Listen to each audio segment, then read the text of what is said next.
The Pride Rock was a kingdom ruled by fear. Scar wasn't the villain, and Simba wasn't the rightful heir. In this alternative universe, the Lion King is going to get the Utopia ending that Scar deserved, but just after he defeats the legendary creature, the Ninki Nanka, the kind of dragon that a lion can never defeat alone. Simba had always believed in the circle of life, the balance Mufasa had taught him since childhood, but as he grew older, he started seeing cracks in the kingdom. The hyenas weren't monsters, they were starving. Mufasa never treated Scar fairly. Even after Scar had apologized, Mufasa still held the grudge from years back. One day, while wandering beyond the borders of the Pride Lands, Simba met Nyera, a young hyena living in the shadows of Mufasa's rule. Through her, he saw a world he had never known, a world where the exiled suffered for simply existing. Conflicted, Simba confronted Mufasa, questioning why the hyenas and Scar were treated like enemies. Mufasa's answer was cold, absolute. Some are born to lead, others serve. In that moment, he knew he didn't want to turn out like his father. Simba saw Mufasa for what he really was, not a wise king, but a tyrant afraid of losing control. That night, Simba, Scar, Nyera, Nala, and the exiled lions made a choice. They would fight for freedom. But Mufasa found out, and he snapped. Simba was a traitor. Scar was the manipulator. And before anyone could stop him, Mufasa attacked Scar, nearly killing his own brother. Simba stepped in, though still a cub and scared, shielding his uncle. He was begging Mufasa to listen, but Mufasa refused. A king does not negotiate. A king tells and others follow. Mufasa's lions stood behind their king, preparing to crush the rebellion before it even started. But it was going nowhere. Simba screamed at them to stop. Mufasa tried to convince him one last time. You are the rightful king. You belong here. But Simba refused. Not like this. That was the final insult. Mufasa ordered Simba and Scar's execution. At that, even his own lions hesitated. He was willing to kill his own blood just to keep his throne. No one moved. No one obeyed. Rage boiled inside Mufasa. He lunged for Scar himself, but the hyenas pushed him back, forcing him to retreat. Mufasa, the once great king, returned to Pride Rock alone and was furious. His own tribe chose to go with Simba. Sarabi and Serafina chose to stay. They couldn't leave their mate. Scar, along with the others, now was on the outskirts looking for a new home. They faced endless heat and had no shelter. Hunting was difficult, water was scarce, and exhaustion weighed on them all. But they had no choice but to keep moving. Days passed before they came across a land untouched by war, lush and free, with open fields, strong rivers, and towering cliffs that stretched toward the sky. A place where no one ruled by force. This would be their home. A kingdom that practices the circle of life. A kingdom with a king who fought with intelligence, not with force. And that king was Scar. The days of the new kingdom became years, and as time passed, Scar had turned to be the better king. He was still cunning, still sharp with his words, but he knew how to lead while keeping every animal in the circle of life. Hyenas got their leftovers, lions had their share of hunting, and the exiled group of lions became his pride. Excuse me, sorry to interrupt guys, but characters built here are on the basis of what I have said in defense of them in my previous videos, so if you haven't watched them, now is your chance. The links are in the description. Now back to the story. Simba, Nyera, and Nala were all grown-ups now. Scar had found his mate, Akira. Just like her name, she was a fierce, intelligent queen who challenged his mind as much as she stood by his side. Together, they had 2 cubs, a son and a daughter, both carrying his legacy, but not his bitterness. For the first time in his life, he had a family that saw him as more than just the weaker brother. And it was all because Simba saw the injustice his father had done. Scar ruled, not through fear, but through strategy, learning what true leadership looked like from Simba's vision of equality. He, along with Nala, was no longer the reckless cub who had questioned everything. They had become leaders in their own right, learning not just from Scar, but from the animals who lived in their new kingdom. And Nyera grew into a formidable warrior, taking on the role of protector and strategist, feared and respected by all. Their kingdom was thriving, until the legend awakened. It started as a rumor, a whisper carried by birds, a hushed warning from travelers. A beast, ancient and unstoppable, was moving across the lands, leaving nothing behind but ruins. At first, he ignored the rumors. Legends stay legends.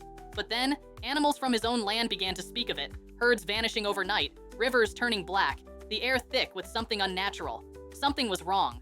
Scar feared it was not what he was thinking. Scar called for a council. Simba, Nyera, Nala, all of them sat in silence as he spoke of the tale Rafiki had once told him when he was just a cub.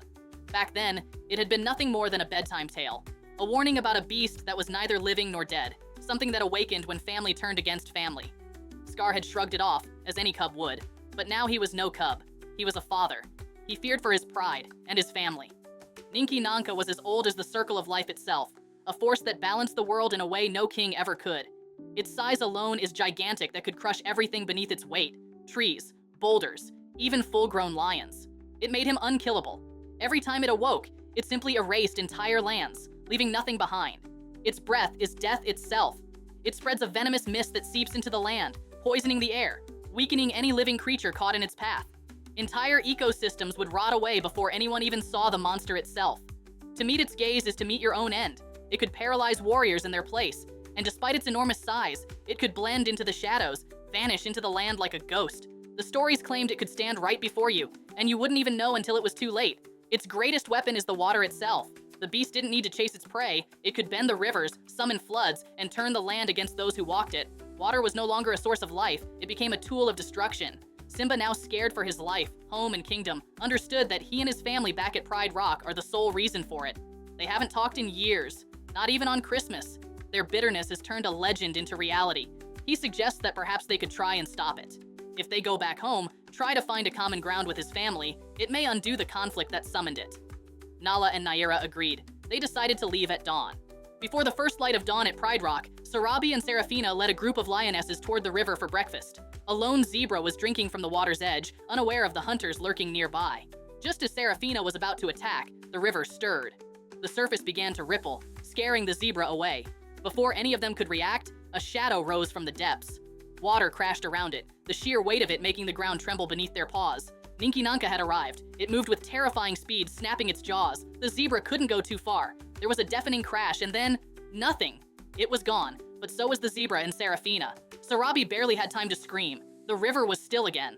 Sarabi's heart pounded in her chest as she turned and ran. She had to warn Mufasa, but when she told him the truth, what she had seen, what they were truly up against, Mufasa didn't flinch. He felt sad for losing a member of his pride, but he was not scared. A true king, he said, does not run from a challenge. This beast has never met the real king. By the time Simba, Nira, and Scar returned, the weight of death already hung in the air.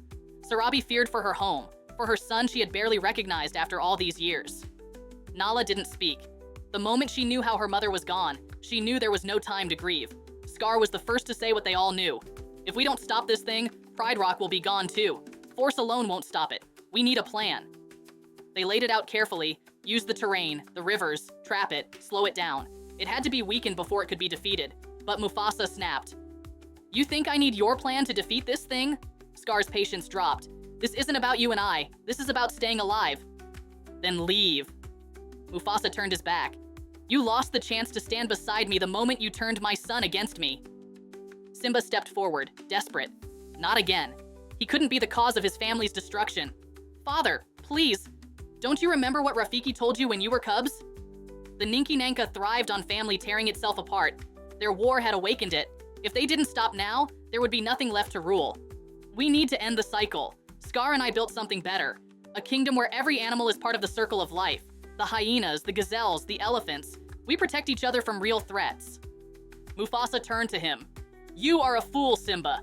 Hyenas are not allies. They are scavengers. You sit among them now, but mark my words, they will betray you. It's in their blood. And if you would rather rule beside those creatures than your own kind, then you are no longer my son.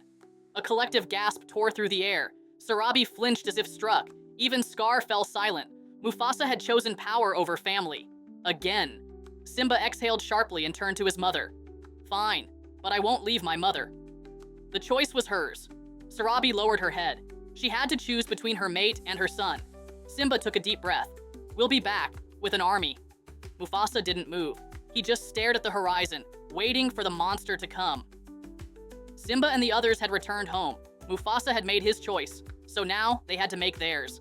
They gathered the council. If Ninki Nanka couldn't be killed, then they had to outthink it.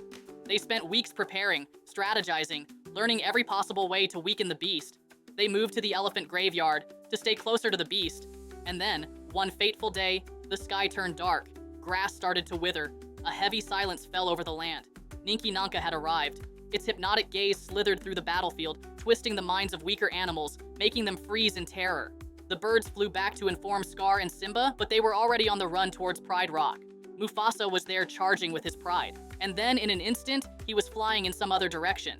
The beast swatted him away like a mere insect, sending him crashing into the dirt.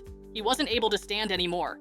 As the beast was about to crush him with his breath, Scar and Simba interfered. With an army, the elephants were the first to move, their massive bodies forming an impenetrable wall, shielding the others from the beast's breath. They hurled boulders, forcing Ninki Nanka to step backward. This gave a chance to the rhinos and buffalo. They charged together like a battering ram, slamming into its legs and driving it toward the canyons. From the cliffs, the baboons rained down spears, aiming for its eyes so warriors could keep moving forward. Above, the birds were throwing stones at it. The cheetahs and leopards darted around its legs, too fast to be caught, forcing it to stay unbalanced. As the beast was trying to catch his breath, hyenas started biting his legs in unison, striking at the joints, slowing it down piece by piece. It roared, sending out a pulse of venomous breath, knocking half of them back in a single strike. The land itself trembled. Simba knew this was it. He signaled the final move. The meerkats and smaller creatures had already done their part, burrowing deep, weakening the ground beneath Ninki Nanka's feet. All that was left was to push it over the edge. Simba led the final charge, driving the beast into the most unstable part of the pride, the gorge. The ground beneath Ninki Nanka cracked. It let out one final deafening roar as its own weight became its undoing. The herd of bovidae walked over it, tearing its skin down, with horns. Soon the dust settled. Pride Rock stood still. The unkillable nightmare of legend had finally been defeated by unity and strategy, which was something far greater than one king's will. But the cost had been high. Simba knelt beside Mufasa, watching as realization set in. Mufasa was wrong. The pride had survived not because of him, but despite him. Strength and fear had failed. The son he cast aside had saved them all. For years, Scar believed Mufasa would never change, but now, as he looked at both of them, he knew this was a new start. A start where he had his pride, family, and most importantly, his brother. So do you think that the Pride Lands have ever known true balance even after Simba was the king? Let me know your thoughts in the comments. I'd love to hear how you would rewrite The Lion King.